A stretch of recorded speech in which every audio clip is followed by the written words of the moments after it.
Someone insults you, they disrespect you, they treat you like you don't matter. And in that moment, most people make the exact same mistake. They react emotionally, they try to prove themselves, they fight for validation. But what if I told you that the fastest way to lose power in a situation is to give the disrespect exactly the reaction it was designed to create? Because the moment you react, you've already lost. What feels like self-defense? It isn't. Today, you'll learn the one thing you should never do when someone disrespects you, and what psychologically strong people do instead.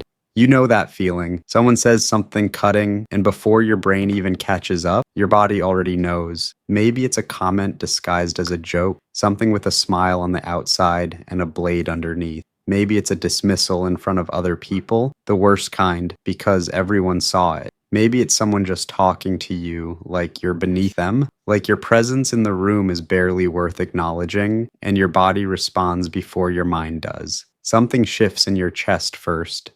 Heart rate spikes, hands tighten, something hot moves through you, fast, and suddenly all you want to do is fire back. Say something, make them feel what you're feeling, defend yourself, make them see that they were wrong for coming at you like that. It feels justified, it feels necessary, it even feels like self-respect. But look closer, because here's what's actually happening in that moment, and why the instinct that feels like strength is quietly costing you everything. Let's start with the psychology of disrespect itself, because disrespect is almost always a move, a play, a chess piece being slid forward.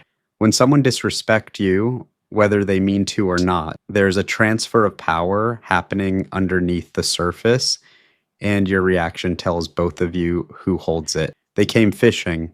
The disrespect is the hook, and they're waiting to see if you'll bite. An emotional reaction, anger, defensiveness, trying to explain yourself, doesn't signal strength. It signals that they got to you, that their words have power over you. And the moment you confirm that, you've handed them exactly what the disrespect was looking for.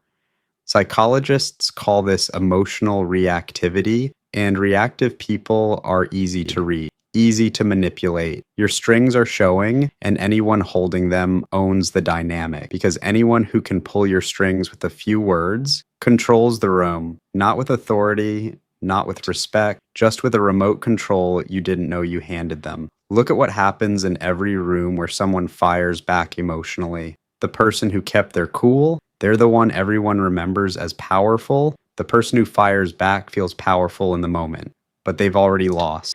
The scoreboard doesn't lie. Emotional reactivity is readable, predictable, and predictable people are manageable people. But the alternative, staying behind the wall, watching the words dissolve before they land, that's a completely different kind of strength. Two paths: react and hand the power over.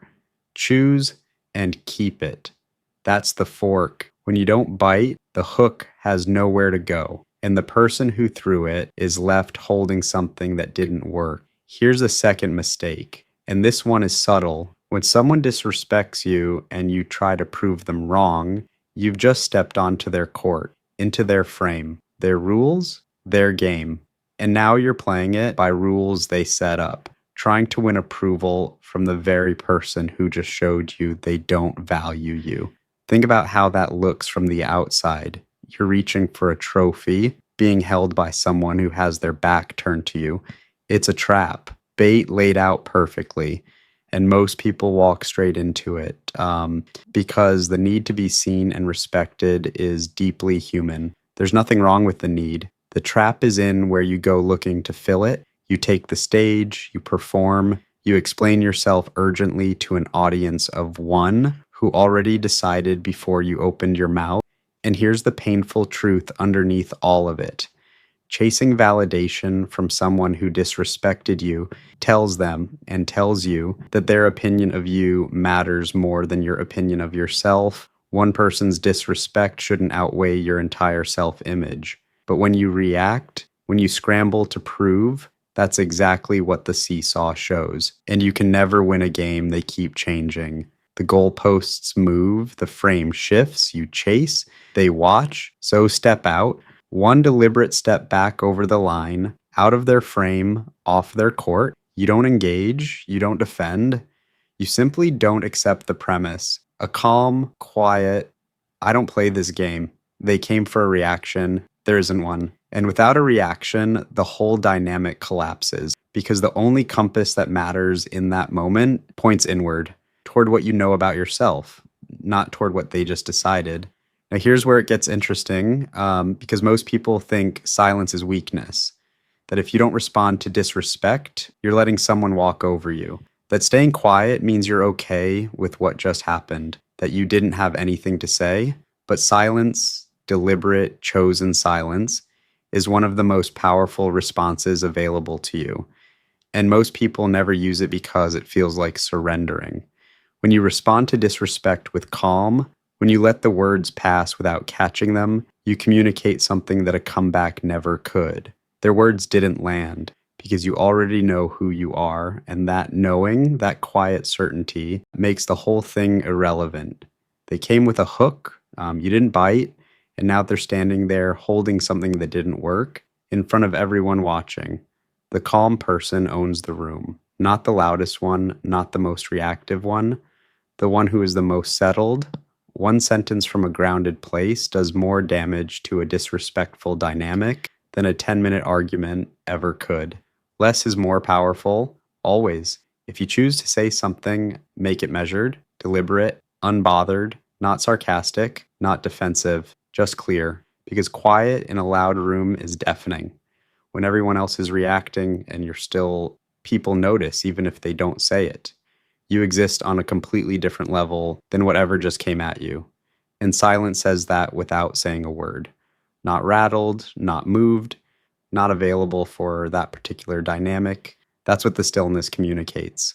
Now, here's the part I want you to really sit with, because we talk about disrespect like it's always entirely about the other person, but sometimes, not always, sometimes, the reason a comment lands so hard is worth examining. Disrespect finds open wounds.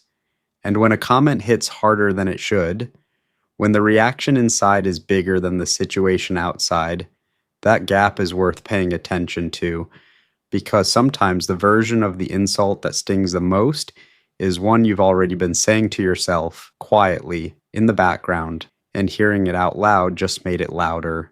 The reaction is loudest where the wound is deepest.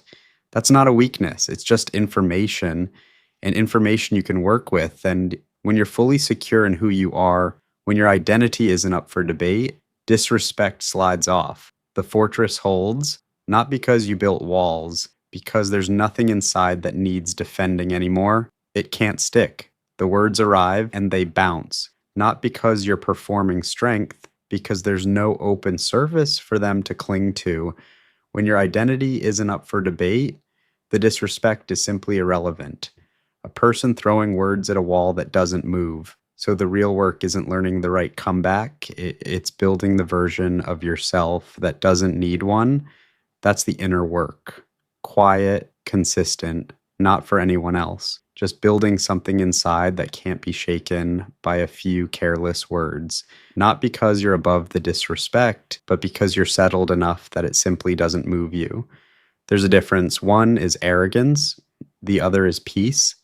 And when your self-knowledge outweighs their opinion, the scale tips in your direction every time, without a fight.